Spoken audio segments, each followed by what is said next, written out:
Hey folks, welcome to Dangerous Ideas. I'm leecamp. As you can tell, I am still in Tibet. I'll be back in about a week, and I will bring you regular live streams again starting then. But let's talk about who's to blame, shall we? Oh, I love this fun game. Haven't gotten to do this in a while. Who's to blame for Kamala Harris losing the presidency? By the way, if I look kind of tired, it's like 6 a.m. here. Anyway. But first of all, and some of you may already be thinking this, it's kind of dumb to talk about who to blame for Kamala Harris and the Democrats losing when you're talking about a genocidal, blood-soaked war criminal, if you mean the Biden-Harris administration, losing. How up in arms can you be? Oh no, a genocidal war criminal has lost. Woe is me. So it's a silly thing to take on, but I'm going to take it on anyway. I'm going to look past that part about genocidal war criminal for a minute so that we can have this discussion about who to blame in a different way than you will get from all of your liberal mainstream media with their hair on fire right now. So here's who to blame for the loss of the Democrats getting stomped both with the race for the White House and with Congress. Let's begin with the fact that Harris and the Democratic Party have stood for nothing over the past several years other than what Republicans stand for. And I, have made this point several times throughout this election cycle that I don't feel like many other people were making, which is Donald Trump and the Republicans, in order to run against Kamala Harris and not say they had all the same stances on everything, because Donald Trump doesn't want that either. He doesn't want to go up on stage or on a campaign ad and say, she's the same as me, pretty much. So in order to have something to run against, he had to create a fake Kamala Harris. And if you watch Fox News, you know this, or any of the right-wing media. He had to create a Kamala Harris that was socialist, Marxist, anti-Israel, what are the other ones? Pro-China, anti-big oil and fracking, anti-doing anything about immigrants, quote unquote. He had to create a completely false, by all data, version of Kamala Harris. Oh yeah, anti-police Kamala Harris. He had to create a completely fake human being, fake party to run against so that he could not be the same as her. If he had run against what her stances actually are on all of those things I just listed, then he would be going, she's the same as me. Well, okay, so then on oil, she's the same as me. But then on immigrants, oh, they've deported more than me. But then on police, actually, they gave more money to police than I did. He would have had to every single step of the way be like, oh, she's identical. And that just shows how much Harris and the Democrats were running as Republicans on every single issue, with some very tiny issues here and there that they were different on. So that's who to blame, number one. Okay, Harris and the Democrats for being Republicans. Number two, who to blame. And by the way, I'm not even going to spend any time on the idea of blaming Jill Stein and third parties, because even if it were close, I could tell you why that's dumb. But it was so overwhelmingly not close comparatively that even if Jill Stein had not run, Claudia De La Cruz had not run, even if all these people had not run, it wouldn't have made any difference for Harris. So it just, they were so stomped. The Democrats were so stomped that it would be hilarious for her to be like, Jill Stein. Number two on the list of who to blame, if you're looking for someone to blame, Harris and the Democrats for supporting genocide every day for over a year. And we know that had an impact, because even when Biden was doing his pretend primary against no one, the what do they call themselves? The vote for nothing or allegiance to no one or whatever the name was. It doesn't really matter. But in places like Michigan was significant, was a lot of people that normally would have, mainly Muslims and Arab descent, that would have normally voted Democrat, that weren't going to get anywhere near supporting a genocidal maniac. Now, I think you don't have to be Arab or Muslim American in order to do that. I think just anyone with a soul should do that. But they supported genocide every day for a year. And then they expected Americans. And I've said this, some people disagree with me on this. I've said this multiple times, that I think that your average Democratic voter, you're just average random person, doesn't matter their skin color or whatever, just your average Democratic voter who normally votes Democrat, I think a lot of them, I don't know what the percentages are. I could make up some percent, but a lot of them have their heart in the right place. A lot of them don't want war. A lot of them want there not to be racism in America. A lot of them want good things for other people. I think there's a lot of heart in the right. That doesn't mean that's not true for any Republicans. I'm just saying, talking about Democrats. I think a lot of them, some high percentage, their heart is in the right place. They just don't understand the system. They think that what these garbage Democrats are telling them actually means something. They think that Kamala Harris or Biden or whoever cares about them or cares about people. And they haven't actually studied what it is these lunatics, these absolute sociopaths do with their power. And so I think that a lot of Democrats have their hearts in the right place, and they don't understand what the fuck they're talking about, what they're voting for.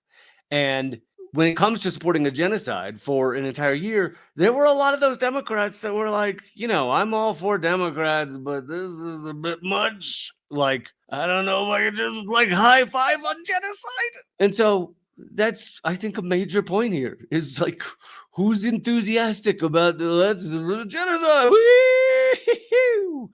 All right. There's another one on who to blame. I'm still not. I'll get past the Democrats in a minute, but I'm still not done with them. Who to blame number 3? The Democrats and Joe Biden for failing to realize that an absolutely brain dead, barely walking skin suit should have stepped down from running for president a year ago or more and allowed for a legitimate primary where you actually have Americans voting for something. What? No way. Actually care enough about the American voters, the American human beings who are supposed to elect these people, actually caring enough to give them a primary with a legitimate human being that could actually function. And so, of course, it wasn't just Joe Biden. If the reason Joe Biden ultimately stepped aside with 100 days left or whatever, was because the entire Democratic establishment, including the high funders and the donors and the media, many of the media and everything, said he needed to. So eventually he did, because that was the pressure that was needed. They could have done that a year and a half before, gotten him to have an absolute legitimate primary. Well, Democratic primaries are never legitimate, but I mean, had some sort of primary with actual candidates that had a functioning brain. I'm not saying most of them wouldn't be sociopaths. I'm just saying they have a functioning brain stem or something. They wouldn't have pudding just trailing down their faces as they're debating. But they pushed that shit all the way to the end. And then when he finally did step down and you had Kamala Harris just step in and be presidential nominee, you had a lot of people who would, again, normally vote Democrat who go, I didn't endorse this. I wasn't even part of this.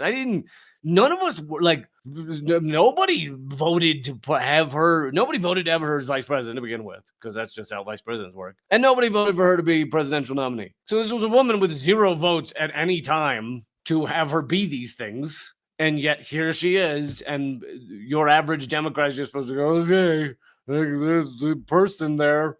Face has been inserted. And I think that pissed off a lot. It probably zapped some of the enthusiasm by your average Democrat voter to actually support this shit. Okay, still on the Democrats. 4th on who to blame, Kamala Harris and the Democrats for aligning themselves with Dick Cheney, Liz Cheney, John Bolton, like 100 former Trump and Republican staffers. And that's not the end of the list. And saying, I have the support. They were excited about, I have the support of Dick Cheney. Dick Cheney, who is one of, again, the most blood-soaked genocidal maniacs that has ever had power in this country. When he was left the vice presidency, he had an approval rating of 13%, which is the lowest of just about anything anywhere ever. And Harris was high-fiving him. And she was more excited about those, or the Democrats were, about those endorsements of absolute lunatics than endorsements of, your average liberal person or celebrity or whatever. For your average Democrat who would, again, normally vote Democratic, wasn't like, did that grab any of them and go, oh, now I'm actually going to be excited for? No. Instead, it turns all of them off. They're like, she's in bed with Dick Cheney? It was like, what the fuck do these people stand for, And I think a lot of Democrats, the enthusiasm they used to have for this kind of garbage was starting to wane, because they're like, wow, pro-genocide, on stage with Dick Cheney, and like, no one ever voted for her. Number 5, and I'm actually getting past the Democrats for one on who to blame. The liberal corporate media. And, a lot of it is liberal media. For a while, I didn't really understand when people say the liberal media. I'd be like, what do you mean? You got Fox News, what do you mean liberal media? And of course, that was before I really understood how things work. But basically, the entirety of our media outside of Fox News and a couple tiny others, OAN or something, is a liberal media. But we now know what neoliberalism stands for. It doesn't stand for anti-war, it stands for pro-war, So, but it is liberal supporting media, CNN, MSNBC, NPR, all those. Now, again, I think I was one of the few. There were a few more, a few more than a handful, but still not that many, who talked about in 2016 that Donald Trump absolutely won the presidency because he was given just floods of free media, just unbelievable tsunamis of free media constantly on the television. Back in 2016 was when they would literally show every Donald Trump speech. This is like CNN. This is the channels that supposedly didn't want him to win, MSNBC. They would show every Donald Trump speech, or at least segments of it. Show zero Bernie Sanders speeches or anything. And sometimes he wasn't even on stage yet. So they just leave in the corner of their screen, they just leave the Donald Trump podium on the screen, waiting for him to arrive. And of course, the podium says how to donate to Donald Trump. So literally, MSNBC would just have a thing up in the right corner saying how to donate and how to support Donald Trump. And I was like, Donald Trump's entire career is based off of all media is good media. That doesn't mean some of it doesn't upset him, but in general, he'd rather be talked about than ignored. So all media is good media. Insults, doesn't matter. It's still talking about Donald Trump. He's living rent-free in their brains. So 2016, they do that. They get him elected because he's all anyone's talking about. No one even knows who else was running. Then they do it a little less in 2020, but still a lot. And, because of various reasons, Biden squeaks it out. The pandemic was a big one, I think. And then you come to this year, and you think they would have learned their lesson that Donald Trump wins. If you give him bad media, it's still media. It's still coverage. It's still his name living rent-free in everyone's head. But they did not. Not at all. They gave him loads of free media. Maybe not as much as 2016, but loads. The lawsuits that were brought against him, right? He was in court every day in New York and everything. But and those actually helped him because those gave a new angle to talk about Trump. Trump gets boring to talk about if you don't have new angles. So even Trump gets boring to talk about. But with the lawsuit, every day it was like Trump's in court. Let's see what's happening.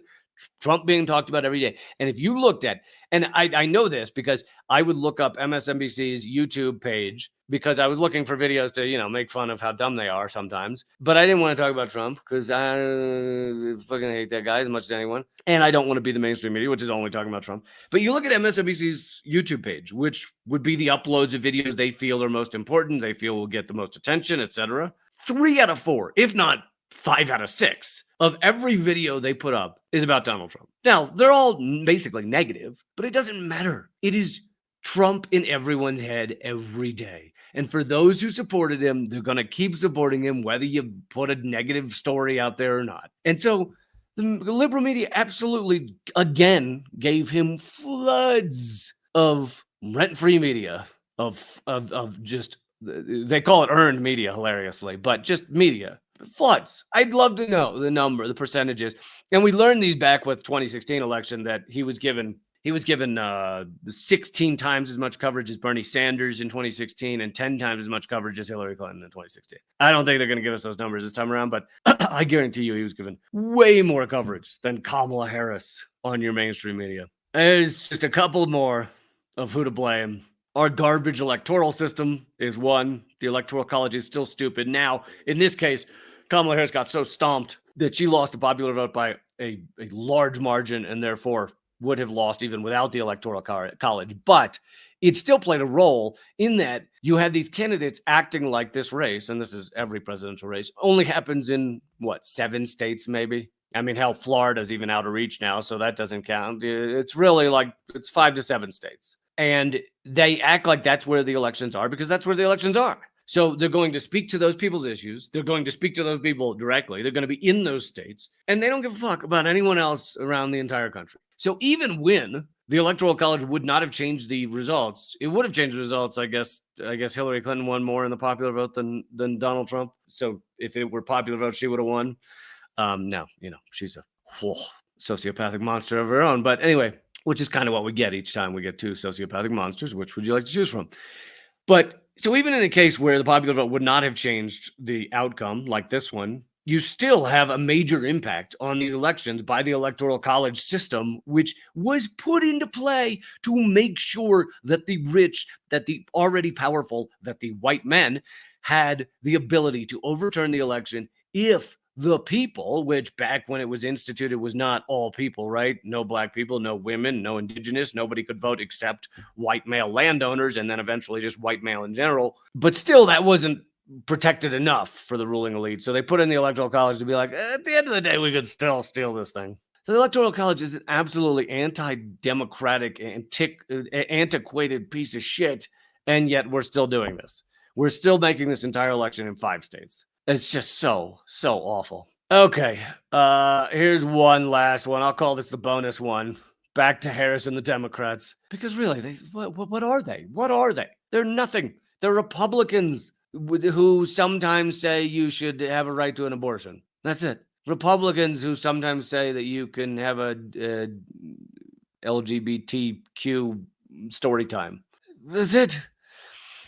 Harris and the Democrats, this is the bonus one. Harris and the Democrats, you should blame them for deciding to run on basically nothing. And I know earlier I said for standing for nothing, which is similar, but what I mean is because they stand for nothing, they then decided that their winning issue was going to be Donald Trump's going to steal democracy, or Donald Trump's going to ruin democracy, or Donald Trump is anti-democratic, or all those things, which even if I were to agree, which I don't agree real largely, but because our democracy is already a sham, it's already fake, it's already theatric, so how can he steal something that's gone?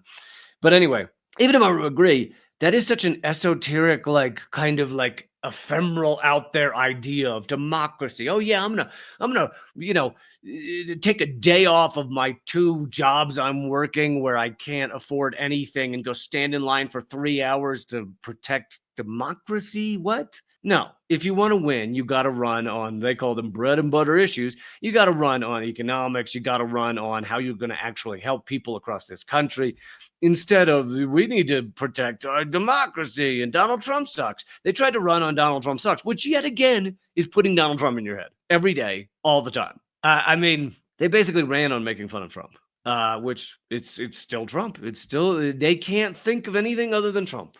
And therefore, the American people couldn't think of anything other than Trump. And therefore, when the American people went in the voting booth, they thought of nothing other than Trump. And Steven Simler, you can look up his Twitter account to find these. He did a great analysis with charts and things. It's also on my Twitter at leecamp. If you just scroll down a little, you'll find his post about how Biden and the Biden administration for a little while talked about economics with Build Back Better, which was garbage in its own regard. And back when it was something they were promoting, I went into that. But that kind of aside for a second, they were at least talking about, child tax credits and these various things to kind of help people a little here and there. When the Build Back Better, got beaten or whatever, they didn't, like some of these things they still could have gotten through. He could have fought every day for a child tax credit or various other things, which again are band-aids. It's not actually changing the system, but it would have at least looked like he cared about your average American. Instead, they basically gave up on that and they moved towards austerity, basically just cutting more from your average American. And yet again, this is because they are Republicans. But Steven Simler does a good rundown of the actual numbers of showing that the Democrats, other than this blip of like Build Back Better stuff, basically didn't do anything for the American people. And the Build Back Better didn't happen anyway. But even just in talking, I often talk about like people want to say Obama couldn't do this because he didn't have Republican. I mean, he had Republican Congress and stuff. He couldn't do anything. And I'm like, the amount of change that could come about if a president actually devoted himself to something, talked about it all the time, like is massive. But instead, they just go, oh, he tried one time. He put a bill in Congress and they shot it down and his hands are tied. And of course, I've gone through everything Biden could have done with executive orders, like get rid of all student loan debt. He could have given everybody free health care. This is just with executive action, no Congress involved. And there's a massive list of all the things he could have done. Of course, he does none of that because these people are sociopaths and they stand for the same absolute garbage. Okay, I'm going to wrap it up there. But as I mentioned, I will be back from Tibet in a week, and then I will bring you regular live streams again. and I will bring you, plenty of cool stuff about Tibet, especially if you're a member at leecamp.net, my locals page, or patreon.com/leecamp. And yeah, if you're feeling down, you're feeling worried about the country, you don't worry. It would have been the same with Harris in the White House. I mean, most of it, the vast majority would have been the same. And who knows, maybe people will get active. I always keep my fingers crossed for people like waking up and getting angry, maybe. Okay. I will see you soon and keep fighting.